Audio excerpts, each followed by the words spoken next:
Salam, bertemu lagi kita semua. Selamat menikmati video kami. Mohon maaf jika kami ada salah. Semoga kita baik-baik saja. Salam. Sekarang masuk ke video. Perhimpunan Indonesia, tentu saja kemungkinan tidak asing di telinga kita. Terlebih bagi para orang-orang yang pernah mendengarnya. Disebutkan menurut informasi yang beredar bahwa, pada awal abad ke-20, seiring meningkatnya jumlah pelajar dan mahasiswa dari Hindia Belanda yang menempuh pendidikan tinggi di Belanda, muncul kebutuhan akan sebuah organisasi yang dapat menjadi wadah kekeluargaan dan intelektual di perantauan. Maka pada tahun 1908, berdirilah organisasi yang bernama Indische Vereniging, sebuah perhimpunan yang bersifat sosial dan kultural. Organisasi ini diprakarsai oleh tokoh-tokoh pelajar Hindia, antara lain Sutan Kasajangan Soripada Harahap dan Raden Mas Noto Suroto.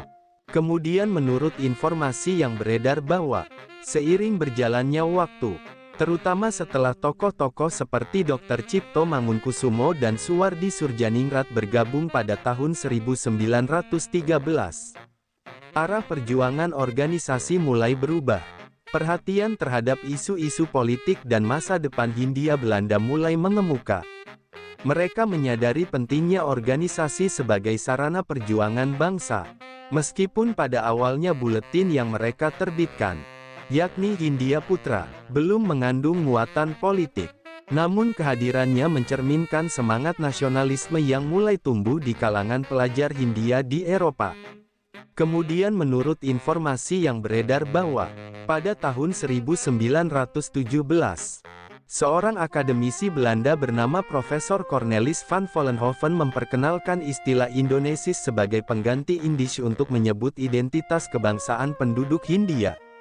Sejak saat itu, istilah Inlander yang merujuk pada pribumi diganti menjadi Indonesier, yakni orang Indonesia. Perubahan ini menandai pergeseran penting dalam terminologi dan identitas nasional. Kemudian menurut informasi yang beredar bahwa, perubahan besar terjadi pada bulan September tahun 1922, saat terjadi pergantian kepemimpinan antara Dr. Sutomo dan Herman Kartawisastra. Dalam Kongres Internal Organisasi, diputuskan bahwa nama Indische Vereniging diganti menjadi Indonesische Vereniging, yang secara harfiah berarti Perhimpunan Indonesia. Istilah Indonesier dan Indonesis saat itu sudah dikenal luas oleh kaum terpelajar serta para pendukung politik etis.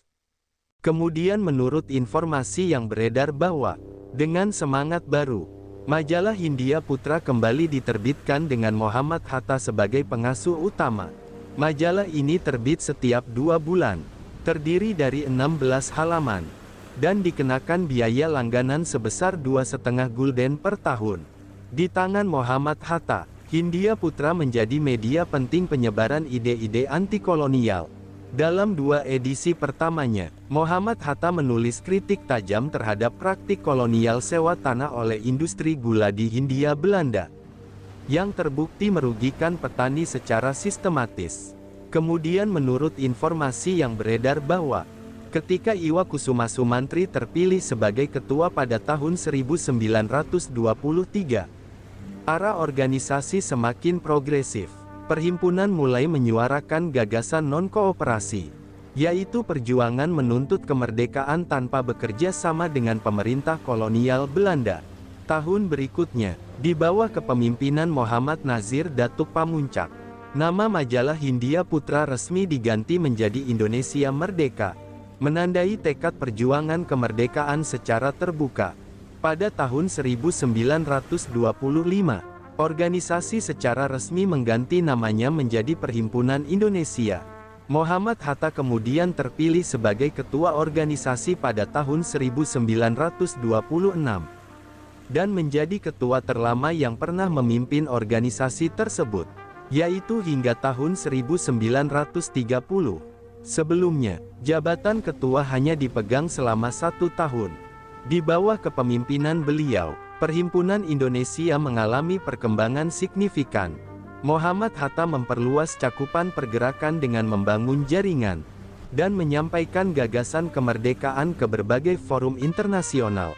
Perhimpunan Indonesia menjadi organisasi yang secara konsisten memantau dan memberikan komentar atas situasi politik dan sosial yang terjadi di tanah air melalui media massa. Pada masa itu, organisasi juga menjadi sasaran tekanan dari pemerintah kolonial. Majalah Indonesia Merdeka sering disita oleh pihak kepolisian Belanda, sehingga peredarannya ke tanah air harus dilakukan secara sembunyi-sembunyi dan melalui penyelundupan. Meskipun demikian, pengaruhnya tetap meluas dan menginspirasi gerakan kemerdekaan di tanah air.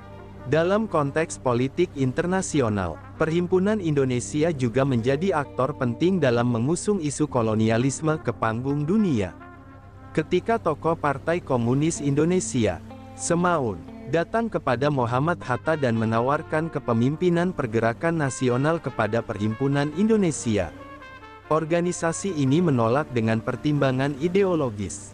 Bahkan pemimpin Uni Soviet, Joseph Stalin, membatalkan rencana Semaun setelah mengetahui sikap Muhammad Hatta yang tidak mempercayai arah gerakan komunis.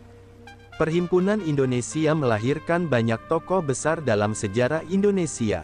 Selain Muhammad Hatta sebagai pemimpin utama, tercatat pula nama-nama penting seperti Sukiman Wiryosanjoyo, Ahmad Subarjo, Arnold Mononutu, Muhammad Nazif, Sunario Sastrowardoyo, Sutan Sejahrir, Sutomo, Ali Sastroamijoyo, dan lainnya. Mereka kemudian memainkan peran krusial dalam proses kemerdekaan dan pembentukan Republik Indonesia. Dengan latar belakang sebagai organisasi pelajar yang berbasis di Belanda, Perhimpunan Indonesia bukan hanya mencetak intelektual dan aktivis nasionalis, tetapi juga meletakkan dasar-dasar pemikiran kemerdekaan yang rasional, modern, dan berwawasan internasional. Perhimpunan ini merupakan salah satu organisasi paling berpengaruh dalam sejarah pergerakan nasional Indonesia pada masa prakemerdekaan. Perhimpunan Indonesia tidak hanya menjadi tempat berkumpulnya pelajar Hindia Belanda di Belanda, tetapi juga menjadi simbol penting dalam pencarian identitas nasional Indonesia. Di lingkungan diaspora pelajar Asia yang tersebar di Eropa, Perhimpunan Indonesia menjalin hubungan dengan organisasi pelajar dari India, Tiongkok, Mesir, dan Filipina. Mereka saling bertukar ide tentang perjuangan nasional, pendidikan, dan kesadaran identitas bangsa. Hal ini memperkuat rasa kebangsaan Indonesia sebagai bagian dari gerakan dekolonisasi dunia ketiga yang lebih luas. Organisasi ini juga mengusung semangat kosmopolitanisme. Para anggotanya membentuk komunitas intelektual yang tidak hanya membahas isu-isu politik, tetapi juga sastra, seni, filsafat, dan ekonomi. Melalui diskusi dan tulisan-tulisan di buletin organisasi, para anggotanya menciptakan wacana nasionalisme yang berbasis pada kesadaran sejarah, humanisme, dan rasionalitas. Perhimpunan Indonesia merupakan cikal bakal sekolah ideologi kemerdekaan di luar negeri. Organisasi ini mendidik anggotanya dalam berdebat, menulis opini, dan melakukan advokasi internasional. Dengan latar belakang pendidikan tinggi di universitas-universitas terkemuka seperti Leiden dan Rotterdam, para anggota mengembangkan pemikiran politik yang matang dan berorientasi pada sistem kenegaraan modern. Muhammad Hatta, misalnya, mendalami teori demokrasi parlementer dan sosialisme yang kelak membentuk dasar ideologis perjuangan kemerdekaan Indonesia. Perhimpunan Indonesia juga memperkenalkan tradisi akademik dan metodologi ilmiah dalam memahami realitas kolonial. Mereka tidak sekadar bergerak secara emosional atau retoris, tetapi membekali diri dengan argumen-argumen ilmiah berdasarkan data dan analisis. Tradisi ini kemudian terbawa hingga ke era perumusan dasar negara dan konstitusi setelah kemerdekaan. Kegiatan Perhimpunan Indonesia tidak luput dari pengawasan pemerintah kolonial maupun pemerintah Belanda. Pihak intelijen sering menyusupkan agen untuk memata-matai diskusi dan korespondensi antar anggota. Penerbitan majalah Indonesia Merdeka sering dianggap sebagai tindakan subversif, sehingga peredarannya diawasi dan beberapa kali disita. Di tengah tekanan tersebut, Perhimpunan Indonesia berhasil menjalin kontak dengan berbagai tokoh pergerakan internasional. Mereka menghadiri Kongres Liga Anti-Imperialisme di Brussel tahun 1927, yang dihadiri oleh berbagai perwakilan dari negara-negara terjajah. Di forum itu, Indonesia diperkenalkan sebagai entitas politik yang sah dan bukan sekadar jajahan Belanda. Keberhasilan ini menempatkan perjuangan Indonesia dalam peta diplomasi internasional, dan mematahkan narasi kolonial bahwa bangsa Indonesia belum layak merdeka. Perhimpunan Indonesia menampilkan struktur organisasi yang rapi dan demokratis. Pemilihan ketua dilakukan melalui rapat umum anggota, dengan periode jabatan terbatas. Fungsi-fungsi kepengurusan dibagi ke dalam bidang penerbitan, hubungan luar negeri, pendidikan anggota, dan keuangan. Struktur ini menjadi contoh bagi banyak organisasi pergerakan di tanah air yang dibentuk kemudian. Strategi pergerakan yang digunakan Perhimpunan Indonesia juga bersifat jangka panjang dan terencana. Mereka menyadari bahwa kemerdekaan tidak akan dicapai dalam waktu singkat, sehingga mereka menekankan pentingnya kaderisasi dan pendidikan politik. Anggota baru dibina agar memahami sejarah Indonesia, dasar-dasar hukum internasional, dan etika perjuangan. Semua dilakukan dengan penuh kesabaran dan ketekunan. Walau berada jauh dari tanah air, Perhimpunan Indonesia dapat menjalankan berbagai kegiatan berkat sumbangan dana dari anggota dan simpatisan. Biaya keanggotaan, penjualan majalah, dan donasi dari masyarakat Indonesia di Eropa menjadi sumber keuangan utama. Sebagian anggota juga rela menyisihkan beasiswa atau honor kerja paruh waktu untuk membiayai keberlanjutan organisasi. Selain itu, logistik distribusi majalah ke Indonesia dilakukan dengan metode rahasia. Beberapa anggota membawa majalah secara pribadi saat pulang ke tanah air, sementara lainnya memanfaatkan jaringan pelaut atau pengirim surat pribadi. Kreativitas logistik ini menunjukkan kemampuan organisasi dalam mengatasi blokade komunikasi yang diberlakukan oleh pihak kolonial. Bergabung dalam Perhimpunan Indonesia memiliki dampak psikologis yang kuat bagi anggotanya. Di tengah suasana hidup di negeri asing, organisasi ini memberikan rasa memiliki dan tujuan hidup. Banyak pelajar Indonesia yang semula pasif menjadi aktif setelah mengenal semangat kebangsaan melalui diskusi dan kegiatan organisasi. Di sisi lain, tekanan dari pihak Belanda dan potensi ancaman bagi keluarga di tanah air membuat perjuangan mereka menjadi ujian moral yang berat. Namun para anggota tetap menjaga disiplin, kerahasiaan, dan semangat kolektif. Moralitas perjuangan yang mereka bangun tidak bersandar pada kekerasan, tetapi pada keyakinan bahwa kebenaran, keadilan, dan ilmu pengetahuan akan mengalahkan penindasan. Perhimpunan Indonesia mewariskan warisan simbolik yang besar dalam sejarah bangsa. Nama-nama tokoh yang pernah terlibat di dalamnya menjadi bagian dari fondasi negara. Lebih dari sekadar organisasi pelajar, Perhimpunan Indonesia adalah laboratorium nasionalisme dan embrio republik. Di tengah tekanan kolonial, mereka berhasil menyusun peta jalan menuju kemerdekaan yang bukan sekadar mimpi, tetapi hasil kerja keras, disiplin intelektual, dan solidaritas antar generasi muda. Sumber referensi Google Chrome dan ChatGPT.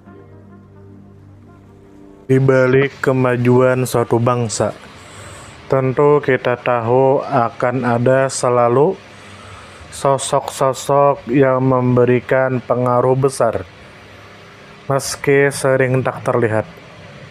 Mereka bukan hanya terkenal karena jabatan, tetapi karena dedikasi dan ketulusan dalam bertindak.